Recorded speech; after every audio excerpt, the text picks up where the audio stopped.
नमस्कार दोस्तों, आप सभी का स्वागत है आप सभी के अपन चैनल एमके के भोजपुरी पर। तो दोस्तों हो जाइए फिर से गर्दा उड़ाने के लिए तैयार, क्योंकि आ रहा है काफ़ी ज़बरदस्त बवाल गाना, जिस गाना का नाम है नव लइका बलमुआ नौ रंगीला, जो कि आप सभी को इस वीडियो के माध्यम से बताने की कोशिश करेंगे कि आखिर इस गाना को आरसीएम म्यूजिक पर कब रिलीज़ किया जाएगा। उससे पहले आइए चलिए थोड़ी सी हम बात कर लेते हैं इस गाने को लेकर, जिस गाने को गाए हैं सुपरस्टार गायक व नायक सभी के दिलों के धड़कन धनंजय धड़कन।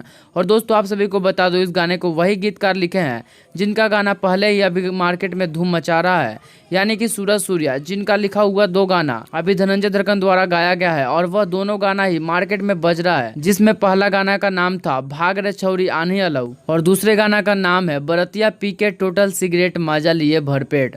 तो दोस्तों गीतकार सूरज सूर्या 2 गाना के बाद आ रहा है उनका तीसरा बवाल गाना नव लइका बलमुआ नौ रंगीला। तो दोस्तों आप सभी को गाना का बोल कैसा लग रहा है कमेंट सेक्शन में जो बताइएगा। तो आप सभी इस गाना को सुनने के लिए कितना उत्सुक कमेंट करके जो बताएगा। और दोस्तों आप सभी को बता दो, इस गाने के म्यूजिक को बजाया गया है आरसीएम म्यूजिक के द्वारा और इसको रिकॉर्डिंग किया गया है मनीष शंकर सिंह के द्वारा। और दोस्तों यह गाना, जिस गाना का नाम है नव लइका बलमुआ नौ रंगीला, जो कि यह गाना कल सुबह 7 बजे आरसीएम म्यूजिक हिट से रिलीज होने वाला है।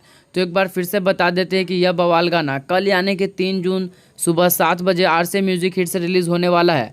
तो दोस्तों आप सब इस वीडियो को लाइक करें, कमेंट करें और ज़्यादातर दोस्तों के पास और फैंस ग्रुप में शेयर करें और सब्सक्राइब कीजिए हमारे चैनल एमके के भोजपुरी को, इसी प्रकार के भोजपुरी की सारी खबर सबसे पहले देखने के लिए। तो दोस्तों मैं मिलता हूँ आपसे अगली वीडियो में, तब तक के लिए आप अपना ध्यान रखिए। जय हिंद, जय भोजपुरी।